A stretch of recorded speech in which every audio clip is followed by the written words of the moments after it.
Hey, it's Mike Costa, your host of My Morning Cup. I'm excited to tell you about Entrepreneurs Week coming up April 29th through May 3rd, and our little podcast, My Morning Cup, will be a big part of that. On May 1st, we'll be doing a live episode at 9 a.m. We'll be at Finley Stadium in the Ultra Club. So if you want to come out and see a live podcast being produced with our guest, Barry Large of Access America, of Lamppost Group, of Brickyard, it'll be a great conversation. I hope you can join us. To learn more, go to chabusiness.org or CHABUSINESS.org.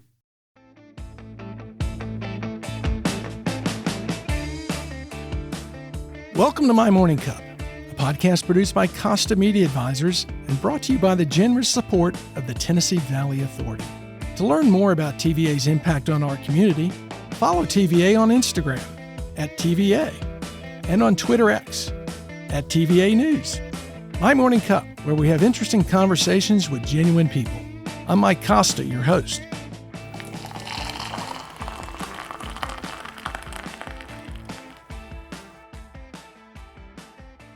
My guest this week is Brenda Bridges. Brenda is a certified divorce financial advisor, coach, and mediator. She's the author of Oh Shit, I'm Getting Divorced.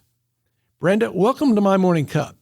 Before we get to the twists and turns that led you to help others through the trauma of divorce, let me ask, what's in your morning cup? It depends on mood and day, essentially. I'm not habitual that way.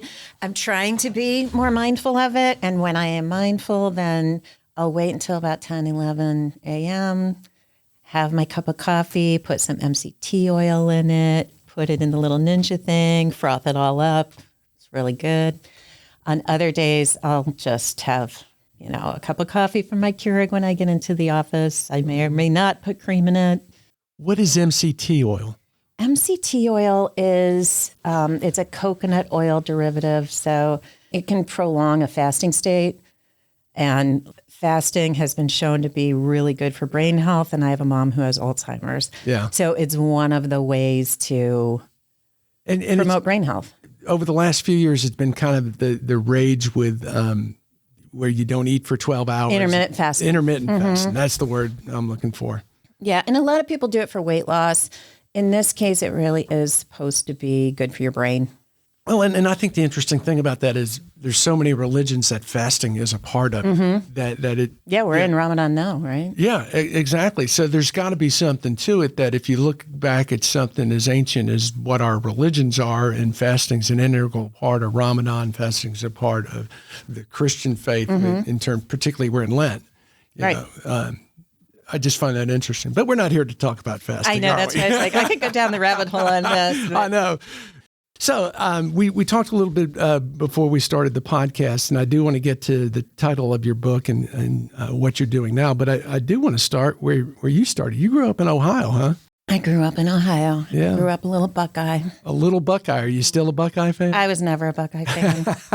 I really wasn't. It was not my jam. Like going through high school, I was a cheerleader and I was big into the whole high school life, the sports. We had homecomings, we had fairs. It was pretty great. Yeah.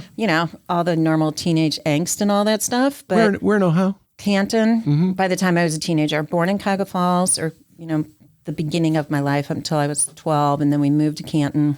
And it was kind of rural and just, a bunch of kids being kids. It was really neat. In fact, fast forward when I had kids, I would look back and go, gee, I had it so much easier than they did as far as, I guess, the boundaries we had and how kind of carefree things could be. The street light was when you determined you had to go in. Absolutely. And every kid knew it. And the big kids took care of the little kids. And when the lights went on, you vanished. Yeah. Unfortunately for the kids today, it was a different time for us. We did not have...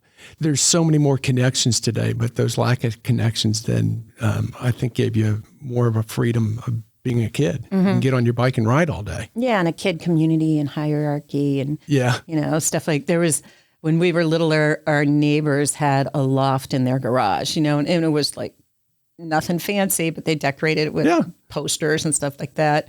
And you could kind of know your hierarchy by how far they would let you up the ladder.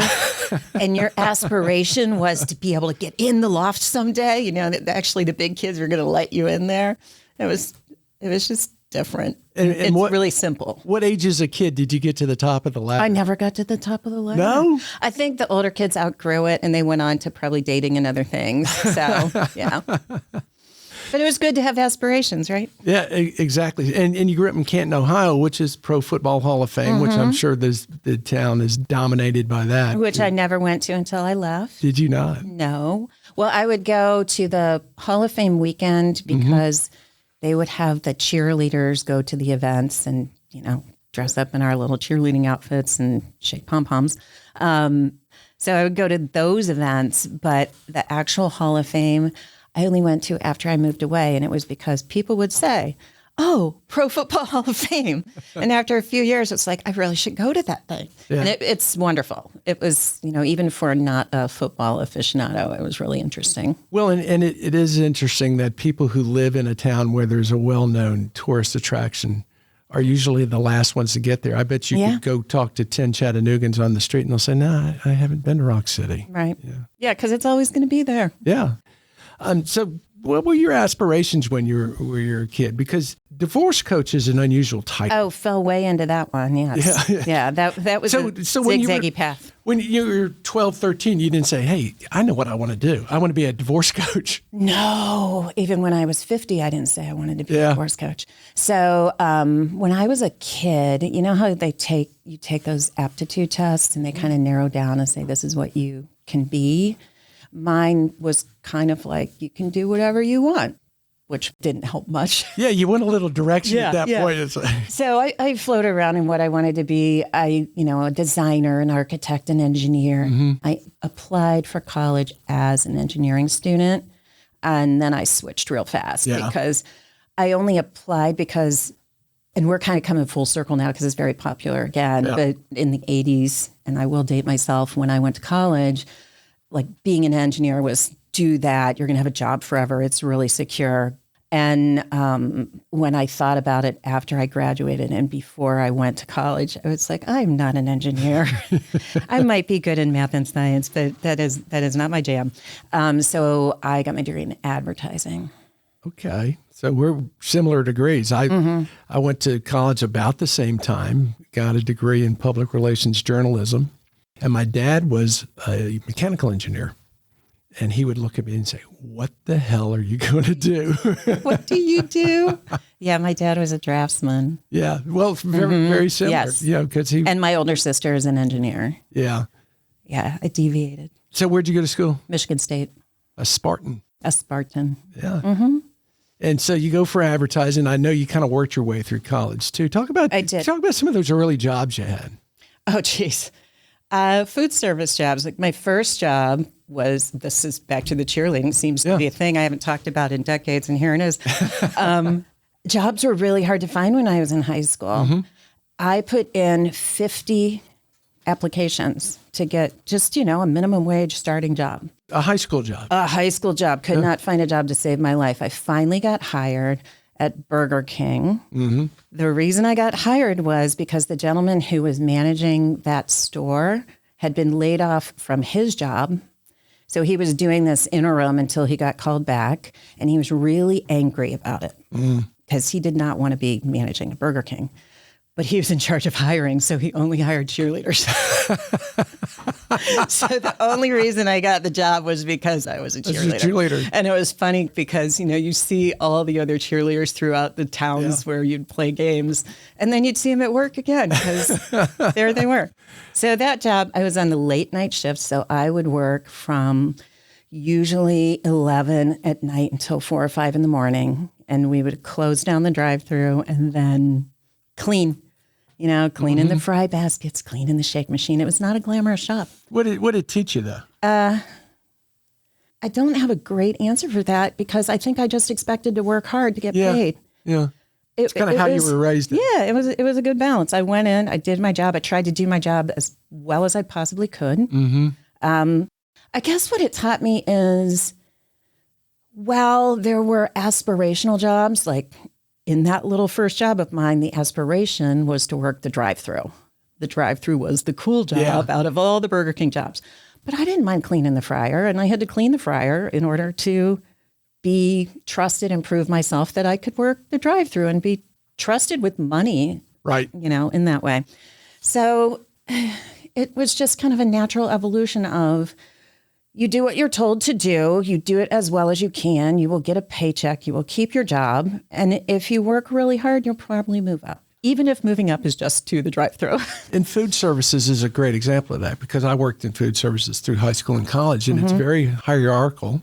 It's very team-oriented, and everyone does have to make sacrifices and do things that they don't necessarily want to do. Yeah, although I would say I would have more favorite things to do. Yeah. But I did really look at, like in college, I worked in the cafeteria. That was my first job in college. That was the largest it was the cafeteria in the world? World's largest non-military cafeteria. It was enormous. It was a huge cafeteria. And, there were great shifts there where we had to click cards when people came in, click their meal card. You got to see everyone, you got to chat. It was really easy. You wore normal clothes. Or there was the pots and pans job. Yeah, that's tough. Which was hard and filthy, and it was hot, and it was like there was nothing lovely about that, but you pulled your shift and you did your job. Mm-hmm. So it wasn't my favorite, but it was part of the package. Yeah. And then I went on and I did a lot of more. Food service got me through college. Yeah.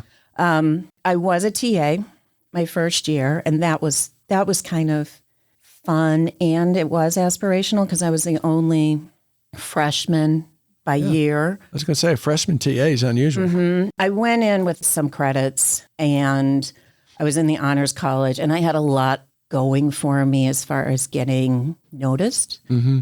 So when I asked for it, they kind of looked at my credentials and looked over my age. So that was, I guess the lesson there is ask. Yeah. They could say no. They didn't in that case, but plenty of times people have said no to me since then, and of course prior to then.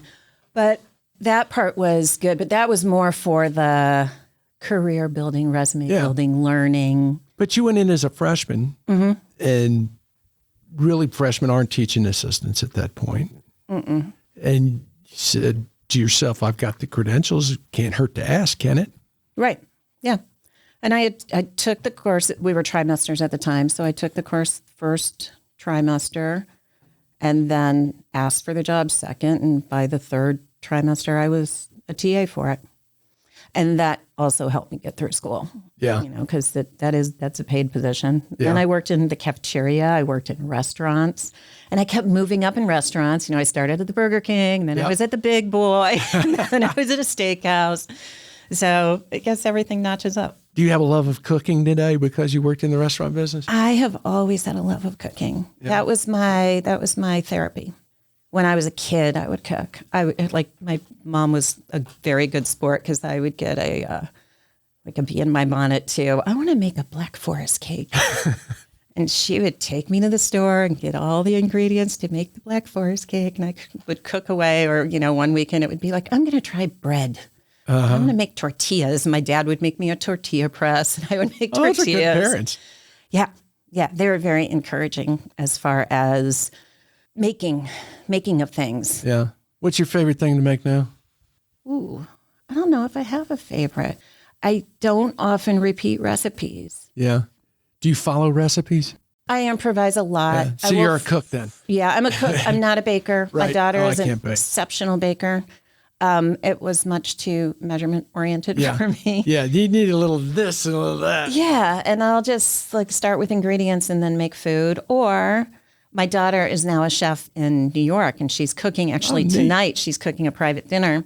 And over the weekend, we talked several times, and we're both looking up recipes and sending them back and forth. And here's a picture of this for her to plan her dinner tonight. But I don't have a favorite thing because I just make a new thing almost every time I make a thing. I know exactly what you're saying. Yeah. I like to cook. I'm the same way. I really don't follow recipes. I use them for ideas. Mm-hmm. You mentioned something of shooting recipes back. One of my great joys right now is both my daughters have inherited a love of cooking.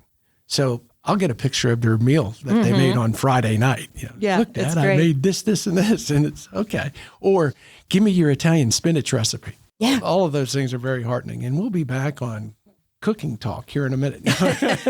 Yeah, I'm sorry, I keep deviating. No, I'm the one Let's deviating. talk brain health. Let's talk cooking. So you're working all that through college. You're studying advertising. What do you do when you get out? Moved to Chicago. Good 'cause town to move to. It was a good town to move to. The two big cities in the country at the time for advertising, it's going to be New York and Chicago. All the big firms were there. All the big firms at the time. Now it's more spread out. Even when I was in it in the 80s and 90s, it became much more spread out geographically, let's say. But I did not have enough money to go anywhere else. And I had $500 when I graduated from college and some furniture in my studio apartment and a big fat old farm cat named Remington. And a couple of my friends helped me load up a U-Haul and moved to a studio apartment in Chicago. Did you have a job when you got there, or did you go looking not. for one? I went looking so you for went one. blindly. I had a food service job lined up. I had a job lined up in a restaurant because that's what you've been doing. Yeah. You knew. And I also knew that I could make ends meet working in a restaurant. You just try and you fall into things. And I would say I've done that a lot in my life. So I moved to Chicago. I had my studio apartment. I just needed a job. I had the restaurant job. So I was doing that, but I'm a brand new college graduate. I didn't want to be slinging chicken. So I was like gung ho to get any job I could get. So I interviewed for a job as a receptionist. And, this is kind of the cheerleader story again. The woman who interviewed me, her name was Gail. And I have a sister named Gail. It's making me teary. And she hired me because we hit it off and had a personal connection. There were a slew of graduates going to Chicago in advertising, looking for jobs just like me, who probably had better resumes, but we had a personal connection. And she was like, I'm going to give you a shot. And those are important. Oh, yeah. And I was not too proud to go, I'm not going to be a receptionist. I was like, I'll get in there any way I can, and then I will work hard and I will prove myself. And I was a receptionist for 3 months. And then I was a secretary for about 5 months. And then I was an assistant account executive. And within 2 years, I was an account director. Was this one of the big ad agencies? It was Hal Ridey and Partners. Oh, yeah. Yeah. They did the Honda ads, didn't they? They did they got Saturn, That's which in what the it was. time It was was a Saturn big ads. deal. Yep. They Yep. did Bartleby and James. Yep. They did. God, Bartle and James. God, those are Bartle great. and James, yeah. Yeah, those were great ads. Yeah, they did so many great creative ads, and they were one of the really hot creative shops. They were a spinoff of Ogilvy and Mather. Yeah. And Hal bought them and then started. It was in San Francisco. They were the hottest Chicago. name in the 80s. And Oh, 90s. they were. Yeah. And I just landed there because I said, okay, I'll be a receptionist. Well, and I think that's an important point you bring out. And particularly in the 80s and 90s, that was the way in the door for so many people into advertising. They had their advertising degree. They really shouldn't be a receptionist. They really shouldn't be a secretary. They really shouldn't be a junior, whatever. But that was the only way in. And to your point, you work that job as hard as you can, and it leads to good things. Yep. And it was fun. Yeah. Those It were was heydays. hard work. Yeah. Yeah, it still had a bit of the Mad Men thing about it. I think that by the 90s was wearing thin. Yeah. And I had, nieces and nephews who worked not in the business, not exactly the same vein as I did, but later, 2010s, and it was not the same business. It was way more fun before. Yeah. I always say I was probably born 10, 15 years too late to really enjoy the broadcast industry the way it used to be. And advertising was very much the same way because the two integrated so well together. So talk about your career progression, receptionist, secretary, junior account executive. I just worked my way up, and I cared deeply about my job. I cared a lot about doing a really good job. Clients could see that. when clients like you, the people at the agency are really happy because the clients pay us and you move up. Yeah. So I continued to move up. By the time I was 28, I was then at a different agency, and I was a vice president, managing director. And That's a young age for that. It was a young age for that. Yeah. And I'm trying to remember how many people I managed. I don't know, around 18 or 20. Wow. I had a $70 million account, which now doesn't sound like that much, but in the 80s and 90s, it was a lot of money. And it was fun. And I had a love-hate relationship with it by then. I think I was looking for a different sort of fulfillment. Mm-hmm. You know, I was successful on the exterior. I had a good title. I made a lot of money for my age and the time, and kept thinking, oh, maybe there's something different I should be doing. Well, it probably dominated your life too. You know, Definitely dominated my life. It wasn't just 8 to 5. Oh, no. And one of my clients for the longest time at the end of that part of my career was a retailer, and they were at their desk at 6, and they were, you know, they were racing themselves. The executives, like we call them the 8th floor people, but the senior executives who ran this company would race in to see who got to their desk first.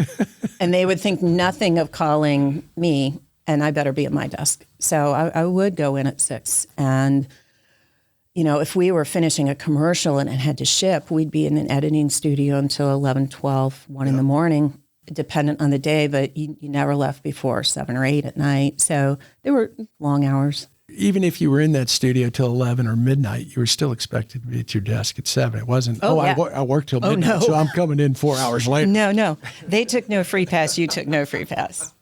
You were there. And it fed on itself, right? Because when my client would call and I would pick up the phone, there was a certain inherent or earned respect from him because, oh, you see that I'm working hard and you're there for me and you're working hard for me. Send a message. Exactly. And if I was not returning that call until 9 a.m., I mean, things might be different now. I don't know. But I certainly wouldn't have earned that account and moved up as I moved up. And I think that's one of the big cultural changes over the last decade and a half is that I think our generation came up with that I better be there because we didn't have the ways to stay connected. Cell phones weren't big at that time. Mm-hmm. The internet wasn't there at that time.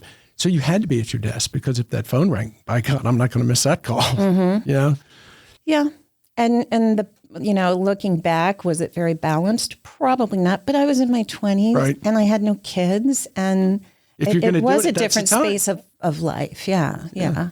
And maybe we were raised more in that. Remember, to get that first job, I had to put in 50 applications.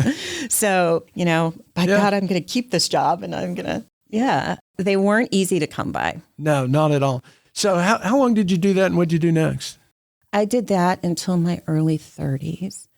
And then I decided to make a career change, and I left to go back to school to become a teacher, to get my master's in teaching. That's a big change. It was a big change. And, you know, you asked what I wanted to be in high school. One of the things on my list was to be a teacher. Yeah. And I sadly was told by counselors, oh, no, don't do that. That's for people who can't do anything else. They were so misguided and wrong. And this was from teaching, from teachers. But it was like, no, you belong out in the business world. Go have a career. You can always fall back on that if you want to. I mean, it was like, treat that like a hobby. But I really felt called to teaching. Yeah. And this, if we get to the end of where I am now, it's a windy path, and it kind of all fits together. So I went back to get my master's in teaching, and I had been in an advertising agency where I had a client who really liked me, and we had a great relationship. And he then hired me to consult. So I was doing this dual thing of I built my own marketing firm, and it was much more than less consumer and more business to business. Mm-hmm. I had one main client and several smaller clients, and I was working on my master's degree. And then I started having children. Yeah. So I did all of those concurrently. And it worked out really well. I had great support we had an au pair. Before that, my boys were in daycare. And then when I had my third, we had an au pair. So I was really able to balance the schoolwork and the self-employment entrepreneurial part of it. And I had a great client relationship, and we just loved working with each other, and that was fabulous. And a lot of flexibility, which also meant I could be up at 2 a.m. That is also flexibility, finishing a project, or, writing a presentation or whatever, but I could fit it all in. Mm-hmm. So I did that for many years, and it took me about 5 years to finish my teaching degree, during which time I had 3 children, and I was still doing my marketing. So then my main client, he resigned. He retired. It was time for him to retire. And the company said, we would love to have you keep doing what you're doing, but you have to come work here full time. Oh. Looking back, I hadn't worked full time in a while. Yeah. I mean, worked for an employer. I had worked for myself. I worked sometimes more than full time, but hours-wise. You had your own pattern. Yeah. You were able to do everything. But it was a different time where it was either do this or do this. And my kids were little. And I saw at this company, I saw how the full-time folks worked. And I knew I'd have to leave my house at 7 and I'd get home at 7. And I would not be seeing them. And there was no working from home. And it would be 5 days a week. And that wasn't enticing to me. So I left working outside of the home. And I was really lucky best time of my life, raising my kids. Yeah. I got to play with 3 little kids and be and imagine and cook. Yeah. I have pictures of my oldest when he was like 2 making his scrambled eggs at the stove and stuff. And it was just delightful. So I kind of eased out of corporate world. I had my master's. I never taught in a school because then it didn't make sense to me to pay someone to raise my kids while I went and taught other people's kids. So I taught gifted programs that were shorter duration and on weekends, and I wrote curriculum. And I spent a lot of years volunteering in my community and driving kids to soccer and being a Girl Scout leader and living life. Yeah. This sounds like a strange question, but I'll ask it anyway. What drives you? And I'm asking that from the standpoint of you embark on a great advertising career, but something says, I want something different. What is that's driving you to quit? Because so many people can get into that, you know what, I like the paycheck, I like the title, I like this, but you had something driving you that said, I'm enjoying this, but it's not quite what I want. Oh, yeah. And don't get me wrong. There were times I really didn't enjoy it and I was really tired or it was really frustrating. I mean, nothing's perfect. Nothing is all roses and unicorns. Nope. But I think my definition of success over the years has shifted. You ask my 18-year-old self what the definition of success is. Getting into a good college, being able to pay my way through. Yeah. Getting good grades. You ask my 22-year-old self, moving up the food chain, making a name for myself, making a lot of money, having people, tell me I'm doing a good job. A lot of outward. That affirmation's important. Mm-hmm, yeah. Mm-hmm. Into my early 30s, it was more like, am I really making a difference? Yeah, I can sell people stuff advertising wise. Am I enjoying it anymore? And now I was also in a really fortunate situation. I was married at the time. And my spouse made a lot of money and he loved his job. His life was about his job. And that allowed me to have my life not be about my job, but to be about my kids. It was good for some things. It was not necessarily good for a marriage, right? Because our lives were about different things.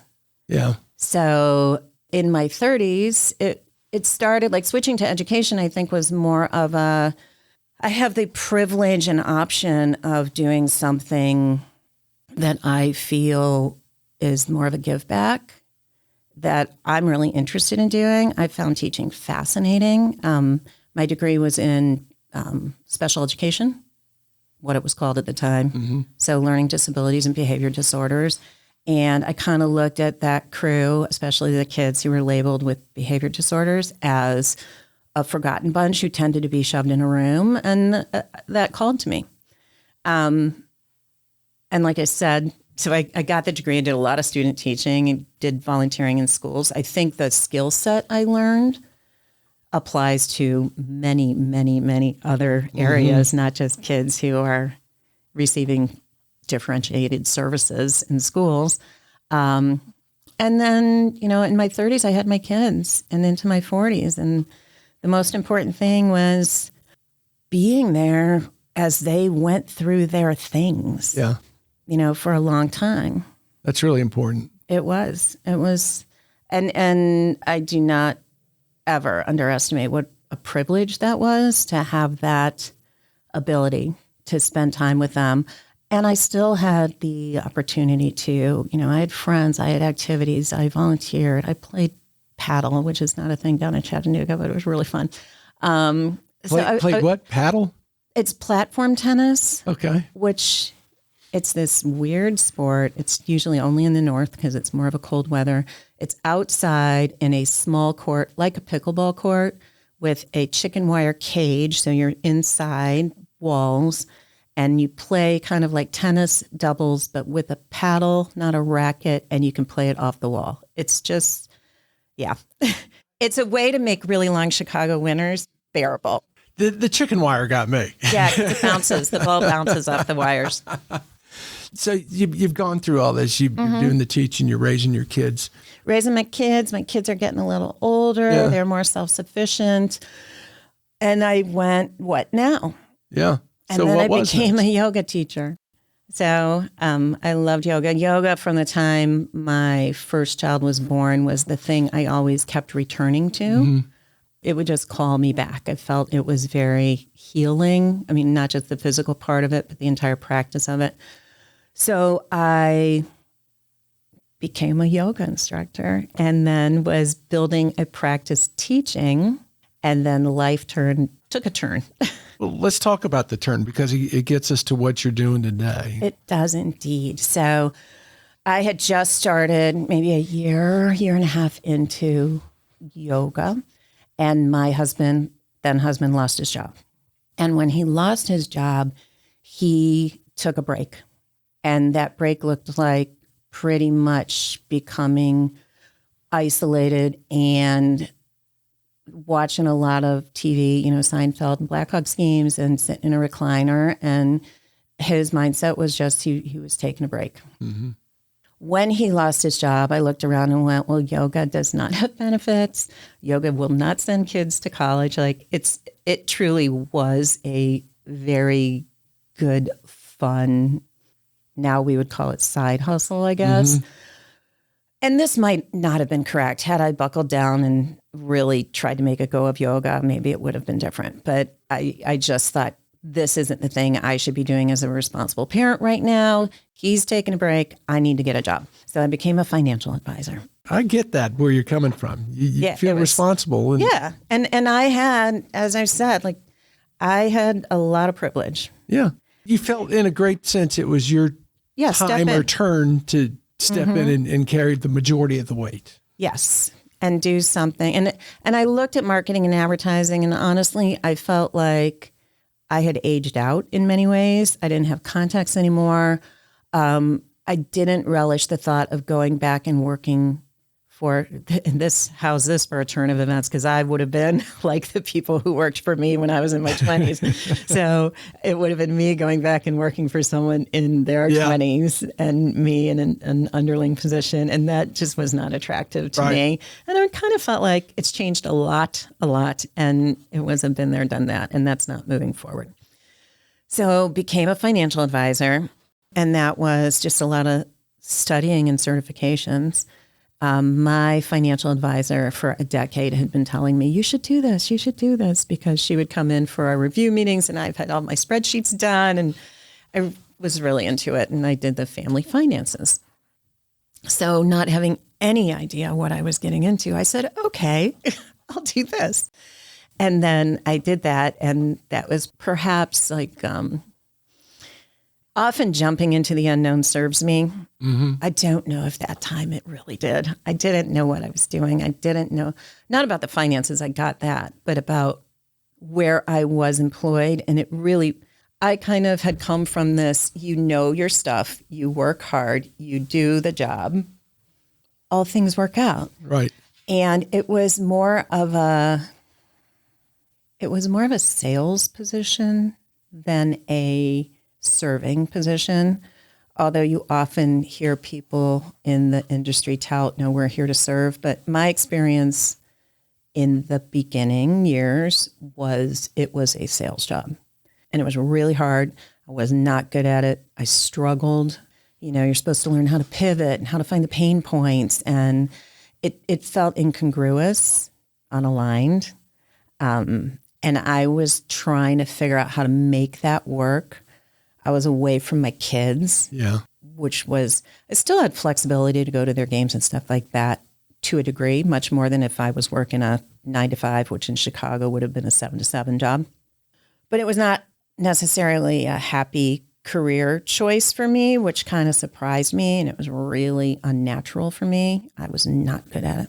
Well, going back to your husband losing his job, you're identifying a position as a financial advisor that, okay, this can support the family. Mm-hmm. And it doesn't necessarily turn out to be what you thought it would be. No, it was all commission, 100% commission. That's hard. You know, and they use phrases like, you know, you eat what you kill. Like, well, yuck.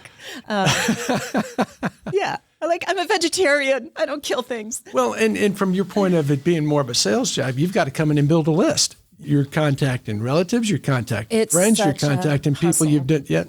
Hey, let me tell you what I'm doing now. Yeah. And it's so, and there are other ways I've learned since then, but at that time I didn't know. And it was all the things that baby financial advisors, I happen to be a baby financial advisor in my late 40s, but it was all the things that they hear about. This is how you do it. You know, shotgun, we don't know what's going to stick. You got to try everything. It was very uncomfortable for me. But that being said, at the same time, about a year and a half into that, my husband came home and said he wanted a divorce.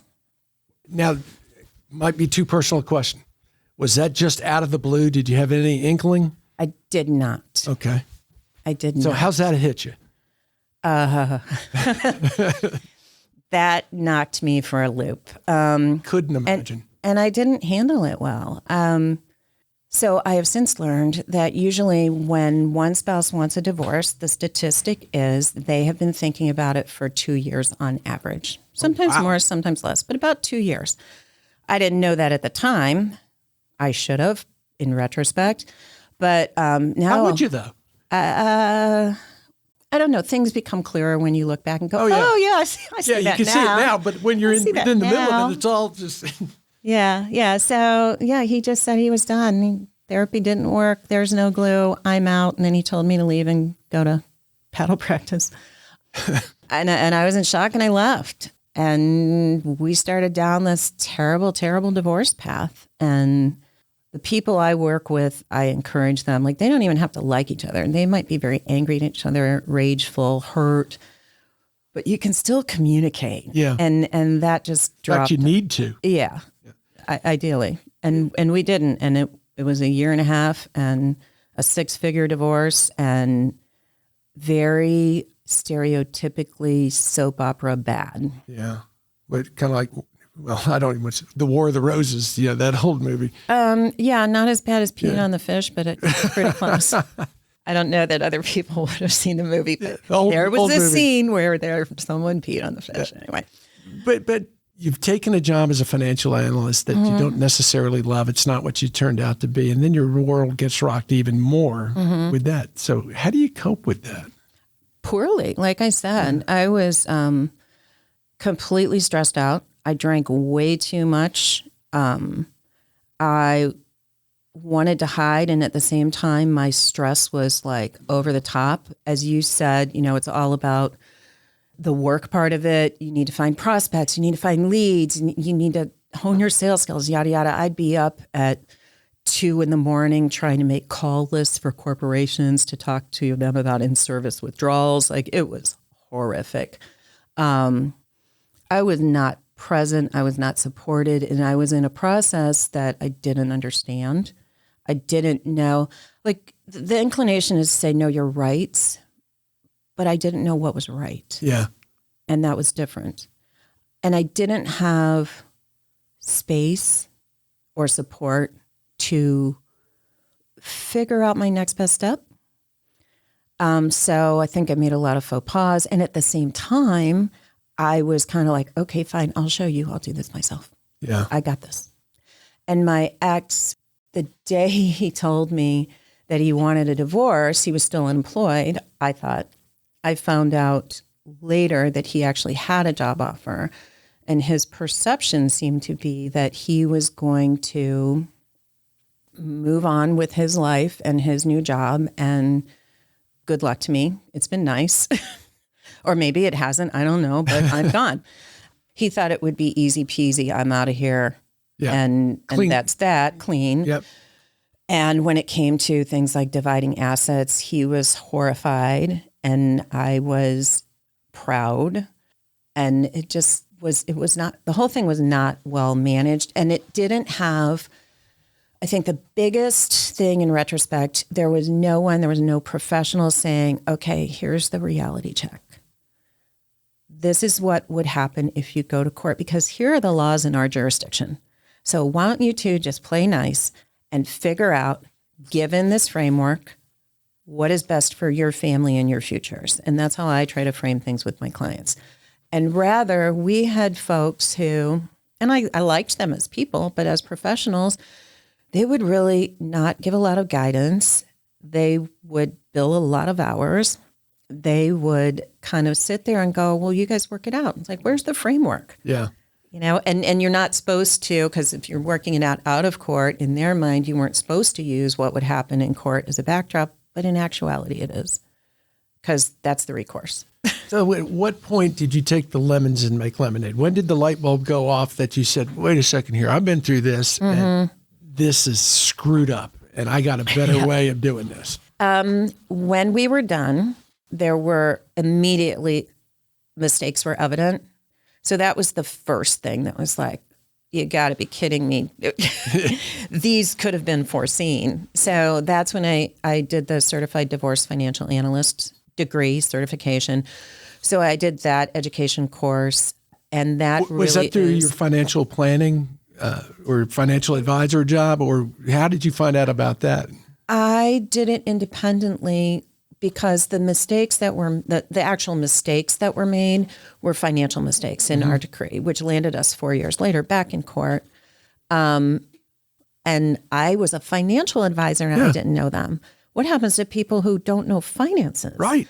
So I found the certification through the process of learning more about divorce. And then because I was already a financial advisor, you know, that was easy to step into. It's mostly financial advisors who become CDFAs. Some attorneys can become CDFAs. Those are usually the two careers. CPAs, I guess, can as well. We all bring our own specialties to it. But my thought process was, this is awful. This is a horrible thing. And I don't want anyone to ever go through this in the same way. And it's preventable. So how can I help? Like, how can I take where I am and what I know and put it to use to help other people not have this happen? Became a CDFA, started working with people in that vein. And two things happened. One was the financial services company that I was affiliated with. They just like it when you sell stuff. They did not like me doing this work. And from a compliance point of view, made it really, really difficult. And financial advisors out there listening to this will go, oh, compliance, I understand. But it was like, yeah, that's cute. You can put that certification on your business card, but don't you even go try to do that. And what have you sold this week? Yeah. So that was not a good fit. So I parted ways with them and went to another firm with the understanding that I could build this into and make this mostly my practice. And then I was working with people doing the CDFA work. And the missing link to me was the emotional component. And there are those out there who will tell people going through a divorce, you just need to think logically. Just put your head down and get through it. That's garbage. Yeah. Because divorce is again, research, but reality, divorce is the second most emotional thing people can go through. Death of a spouse, divorce is second, which in a way is death of a spouse because your whole marriage is, and your life is leaving. And I would imagine losing a job is up there too. And you had experienced that on your husband's side. So you're getting kind of the whammy there. It was a lot. It's been a lot. It's been a lot. But sometimes it's a lot, you know, sometimes that's how life works. So as I was looking at this and trying to help people through and not use mumbo jumbo and not use acronyms and help them understand what their financial position was and what the ramifications of their decisions were, the missing component was that emotional part and tying that in with the logical decisions. So I became a divorce coach, which was another certification.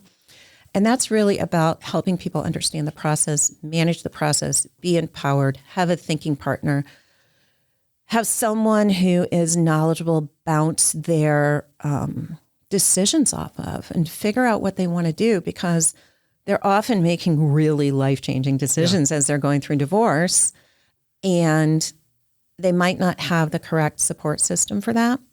And the divorce coaching certification, that really teaches that's what it's all about, kind of walking the path with them to figure out what's best for them. And then after that was done, I became a mediator, and that kind of wraps it all together, and a collaboratively trained professional. So collaborative process is something we're trying to bring to Chattanooga. We just finished our first case, and it's a different sort of training. It's called alternative dispute resolution. It was born of an attorney up in Minnesota in the 90s who did family law, who again said there's got to be a better way. And with trained attorneys involved, has a process where rather than, facing off in a court system where your adversaries, it takes it out of the court system. It's still within the parameters of the legal system. So people know the boundaries of what would happen in court, but the decisions are based on goals, not winning. And that's still all just divorce centered. All divorce centered. I mean, you can apply the theories to other things, but in my case, it's all divorce. Do you work with either the husband or the wife, or do you focus exclusively on the wife? I tend to work most with couples. Okay. So with couples, and interestingly, it's about 50-50 whether the husband or wife find me. Mm-hmm. But there are couples who don't want to go through the court system, and they need guidance as to what decisions they need to make, what mistakes they need to avoid, basically getting the information that they need to shape their own divorce. So it's not a DIY. It's not a, $3.95 bargain basement process. It really is spending the time to put together a quality parenting plan that goes way deeper than who the kids are spending what day with and who drives them there at what time. So it's more about how are you going to co-parent together, and how are you going to make these decisions when the kids are 4 that will still work when they're 10. So you're not working with one or the other as in team husband or team wife. You're working with them both to get through this horrible heart-wrenching process. I do work with individuals as a coach and as a financial when they're going through litigation. I'm an advocate. I'm on their side, and I will help them figure out their stuff. But that's not the majority of what I do. And while it can be more interesting because that can be more challenging. You're trying to solve a puzzle. I loved algebra as a kid. And it was when you're doing those things, you're, solving for, you're finding things when it's in litigation. So that can be fun, but I still think it's more damaging. And I do informed mediation. It's working with a couple. It's different than most mediators in this area in that we're sitting at the same table. They're having face-to-face discussions even when they're hard, and they're deciding themselves, but with good information, what they want to do for their family. A judge isn't deciding. They're not having someone travel between rooms saying, let's make a deal. Here's the offer. What's your counter offer? And we look at both of their expenses and their budgets as they live independently. And we look at what they need, and we look at how far their money will go. And we look at how they want to raise their kids and what's important to them. And I've had people work with me and make decisions like, they're going to forego alimony, which they had a right to in order to keep their kids in private school. And it's a family decision. Mm-hmm. A judge would not likely have decided something like that. If that was in front of a judge, the kid's school would have been pull them out. Put them in the public school. I don't care what it is. And you have to pay alimony, because rightfully, that's what each lawyer would have fought for. And I find that when people see, even if it's someone they can barely speak to anymore, when they see that a possible financial solution could leave them with an untenable standard of living, like basically leave them in poverty, Mm-hmm.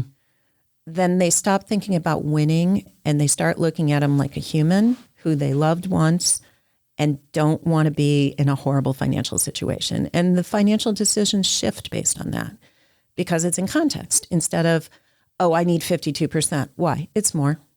Yeah. And who is served by that? Yeah. But I won. But I won. Yeah. And no one wins. Yeah. I've got a few more questions for you because we're running out of time. There's a couple things I want to ask you. The title of the book. Yeah.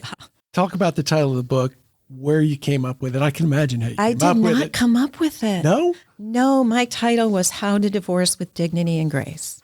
And as we went through this, we tested how to divorce with dignity and grace. And dignity and grace did not call to people when they were faced with, I'm getting divorced. Yeah. They identify with the other title, don't they? Yeah. Yeah. Oh, So shit. the title came from the people who responded to a selection of titles or what they would name it or whatever. And it wasn't How to Divorce with Dignity and Grace. It was, oh shit, I'm getting divorced. And almost every single phone call I get, and I get a lot of phone calls, the first thing is, I don't know what to do. I don't know where to start. Well, and I'd imagine a lot of people get blindsided.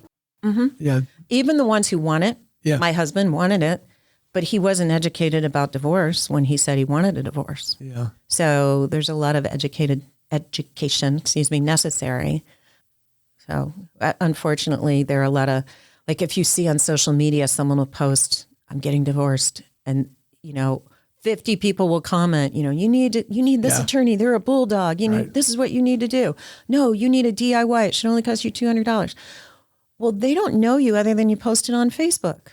How do they know what you need? Don't take advice from social media for your life. Yeah, exactly. And even if they got divorced, last month, their situation is not the same as yours. And every situation's different. Yeah. Absolutely. How can people get in touch with you? My website is bridgingdivorcesolutions.com.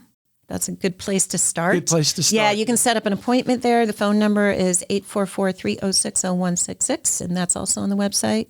And the book is on Amazon. And important note that I did not even consider before, people will say, I want to read your book. I want to get your book, but I don't want to order it on my Amazon account because they want the information. They want to read it, but they don't want their spouse to see it. I had a friend, when the book launched, she bought it in support, and her husband came home and said, do we need to talk? And she was like, no, it's Brenda's book. You should have an alternative title of I'm happier than I've ever been in my life. Or, how to make a kale smoothie. That's a safe one. So they can also call the office and order an electronic book, or we have hard copies in the office if they don't want to procure it on Amazon. That's a great point I never thought of. I didn't either. Yeah. I didn't until people started telling me that. It's like, yeah. Should have thought of that. Well, before I get to the last question, I need to thank our sponsor, Tennessee Valley Authority, for sponsoring My Morning Cup. You can follow TVA on social media to learn more about its multifaceted mission of service, and visit TVA.com/do good here to explore exciting TVA career opportunities. I've enjoyed our conversation, Me too. Brenda. You started out earlier in the podcast talking about your 18-year-old self, 22-year-old self. I'm going to take you back to your 25-year-old self. Okay. What would you tell your 25-year-old self is important for a happy life? My gut says, keep thinking about what you're doing. Don't autopilot it. You change. Think about what's important to you. Think about what your goals are. Think of what's meaningful. And don't be afraid to pivot, because situations change. We grow. We change. Important things change. And what I hear you say there is you're not pigeonholed. Don't be afraid to do something different. Don't be stuck. Don't be stuck. Don't be stuck. Be adaptable. Well, I think if anyone's proven that, you have. You definitely took lemons and made lemonade out of them, and you're helping people. That's my goal. That's my mission. Well, I've enjoyed talking to you. I really appreciate you coming in. I appreciate you having me. It was fun.